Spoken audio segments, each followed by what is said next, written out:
Muy buenos días, compañeras, compañeros. Les agradezco la invitación a los compañeros de FIAN y a todas y todos ustedes la presencia en este evento.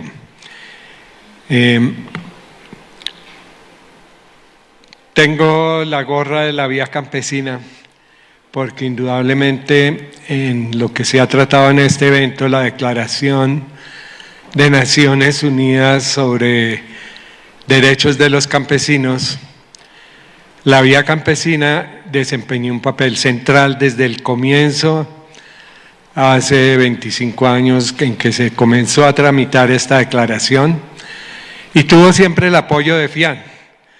Pero hay que decir, si no fuera por esa actuación repetida de las organizaciones en Colombia y en el mundo, no podríamos hablar de lo que estamos hablando de la Declaración de Naciones Unidas. Aquí en Ecuador hay organizaciones de Vía Campesina, pero lo importante es que es una organización internacional que logró movilizar esta declaración, como lo digo siempre, con el apoyo de FIAN. Bueno, voy a tratar de hacer una presentación de cómo el conflicto por la tierra en Colombia desemboca en el planteamiento de la territorialidad campesina. Hay tres factores que han generado el conflicto por la tierra en Colombia. El primero, nunca olvidarlo, la empresa colonial. El conflicto en América, y en particular en Ecuador o Colombia, comienza con la conquista, que hace dos cosas: le quita las tierras a los indígenas, las mejores tierras, los relega a zonas apartadas o a montañas empinadas, y luego, al necesitar mano de obra para la empresa colonial, secuestra y esclaviza a millones de personas en África y las trae aquí como esclavos. Y eso es lo que genera el conflicto territorial que hoy vivimos. Como veremos ahora, también en España se da un proceso que desemboca allí. En segundo lugar, tenemos el rentismo. Es decir, en la medida que esa apropiación territorial se convierte en un ingreso del terrateniente, hablamos de la renta de la tierra, que es el ingreso que le corresponde a este sector. Y bueno, hoy en día la ganancia capitalista, la rentabilidad del capital. Ellos consideran que se apropian del territorio, es la colonización.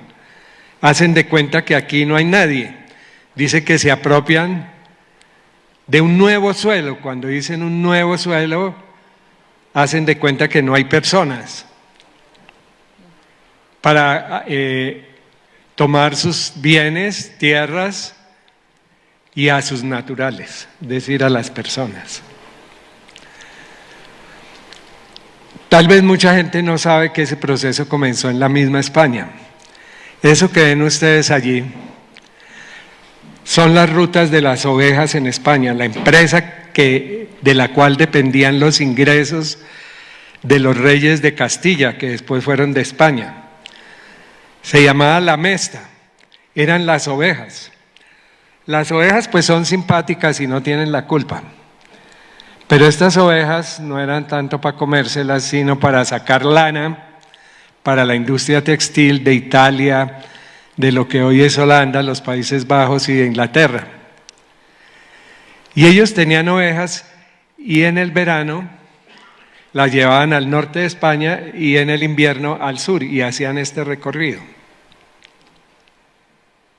Y si usted era un campesino y vivía ahí, qué pena, pero este es el interés de la corona, de los reyes. Se van yendo, señores. Entonces desplazaron miles de campesinos, muchos de ellos vinieron aquí, hicieron el modelo de la empresa colonial. Esto es la territorialidad, pero la territorialidad de ellos, la territorialidad de la empresa colonial.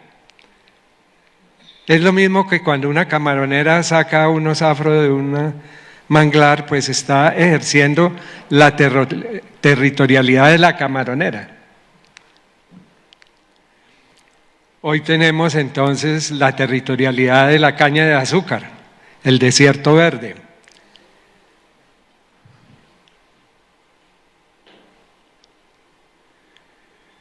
Como dice un personaje de una novela colombiana, La Vorágine, él dice: yo he sido cauchero, yo soy cauchero. Y lo que hizo mi mano contra los árboles, lo puede hacer también contra los hombres. Es decir, que era un proceso de apropiación del territorio, de destrucción de la naturaleza y de destrucción de las personas o de sometimiento de las personas que viven en el territorio. Fue la época del caucho en la Amazonia. Hoy tenemos las petroleras, ahí vemos las explotaciones petroleras en Colombia.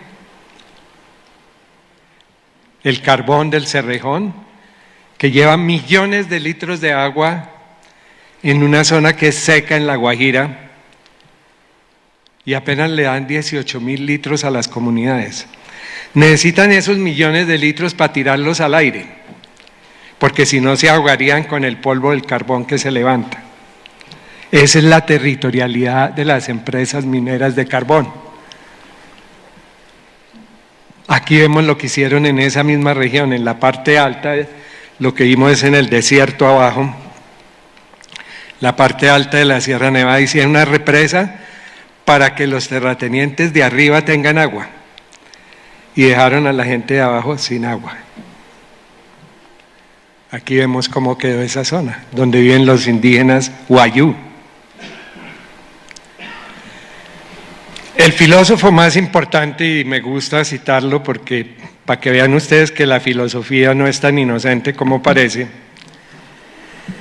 él decía, él era nazi, fue nazi en la Guerra Mundial, y después de la guerra no se arrepintió, y le dijeron: ¿qué opina usted de los muertos en el Holocausto, en la bomba atómica, en las hambrunas que ha habido estos años? Y decía: no, esas personas no murieron, porque para morir hay que ser parte del proyecto. ¿De cuál proyecto? Traduciéndolo a términos económicos diríamos del desarrollo. Es decir, que si uno no es parte de ese proyecto, no es, y entonces no se puede morir. La primera vez que leí eso me acosté pensando: ni siquiera me voy a morir, me van a tirar a la basura. Es así como piensa la empresa colonial.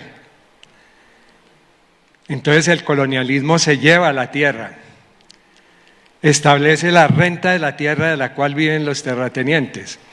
Y en el caso de Colombia, se apropiaron de grandes cantidades de tierra para la ganadería.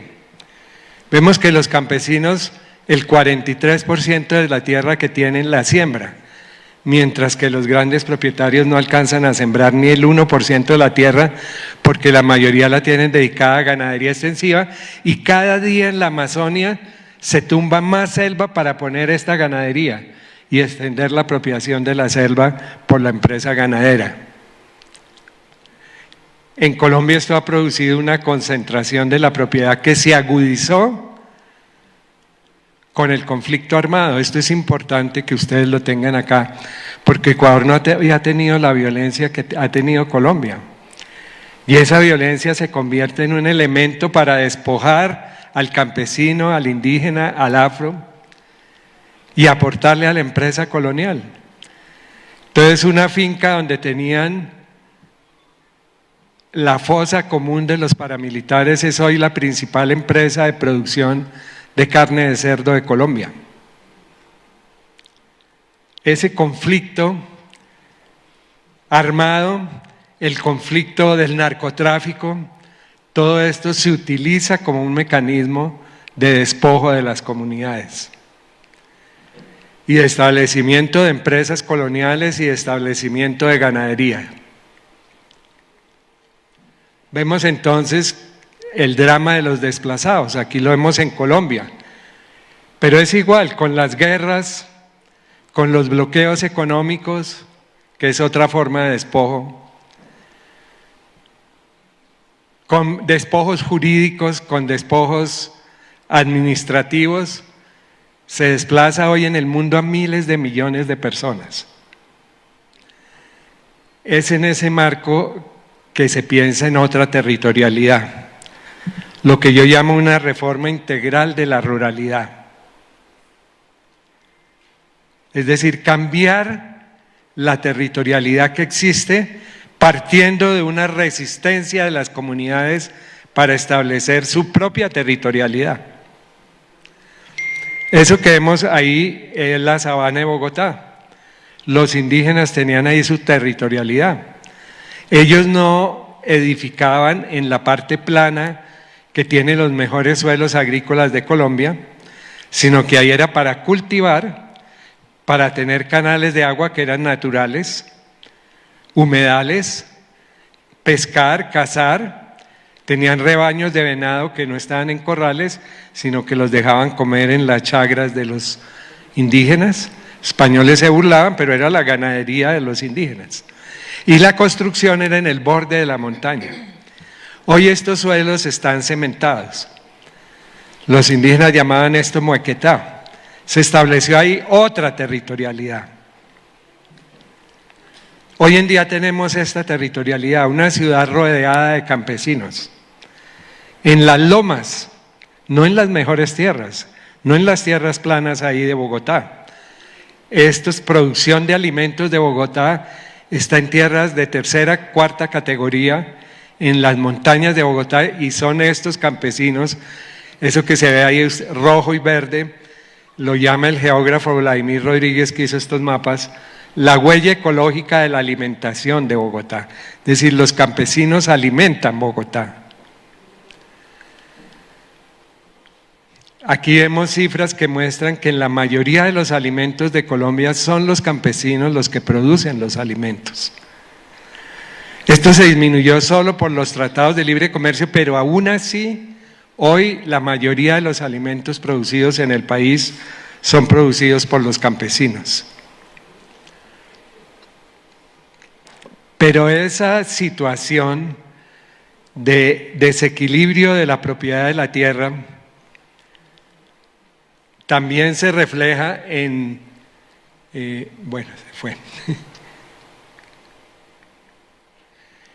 en una inadecuada distribución de la propiedad de la alimentación. En Bogotá vemos que los estratos 1, 2 y 3, que 1 es el más pobre, 6 es el más alto, los 1, 2 y 3 no consumen el mínimo de proteína que necesita el ser humano. El 1 y el 2 no consumen el mínimo de vitaminas. En cambio el estrato 6 consume el doble de vitaminas y proteínas que necesita para comer. Es decir, que la inadecuada distribución de la tierra también es una inadecuada distribución de los alimentos. Frente a esta situación, entonces, lo que ha surgido como fruto de muchos años de lucha es una nueva territorialidad. Las territorialidades campesinas existen desde hace mucho en Colombia.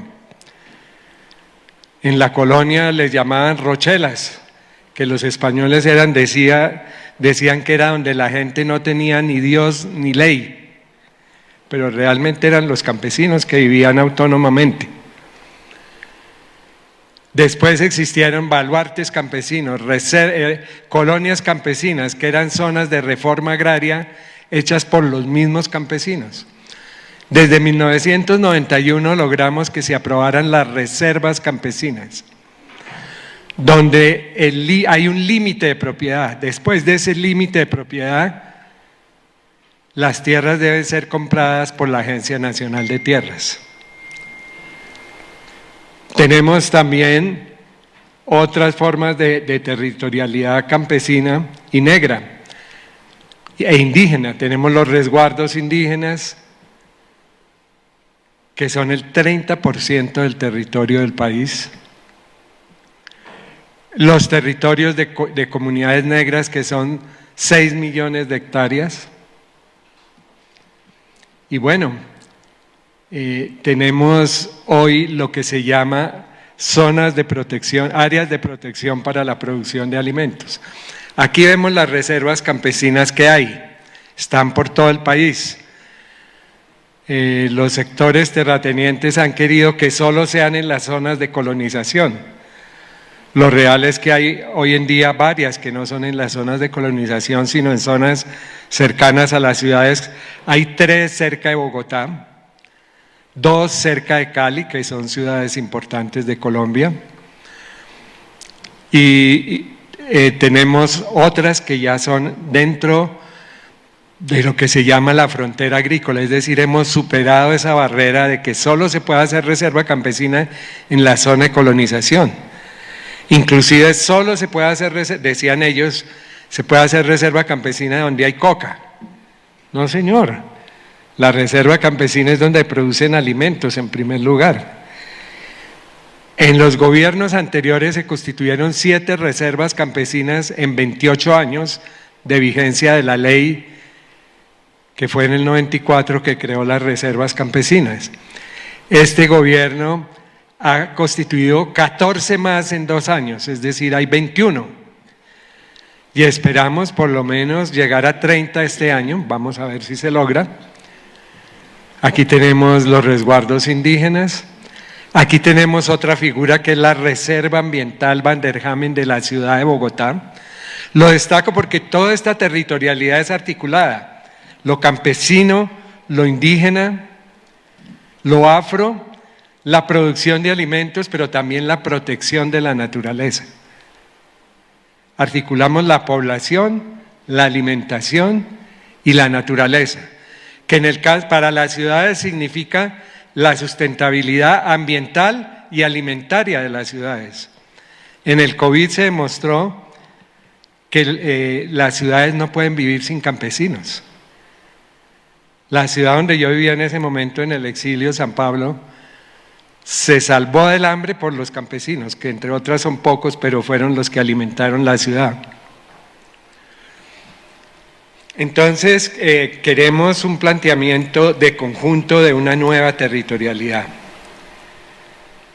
Queremos que se articulen entonces los resguardos indígenas, las reservas campesinas, los territorios afro, con diferentes formas de protección del ambiente, las reservas ambientales, y con lo que se creó en el plan de desarrollo, que es las áreas de protección para la producción de alimentos, que los señores de la urbanización y de la minería las han demandado, esperando que la Corte Constitucional las declare inconstitucionales. Vamos a ver, pero ya existen varias.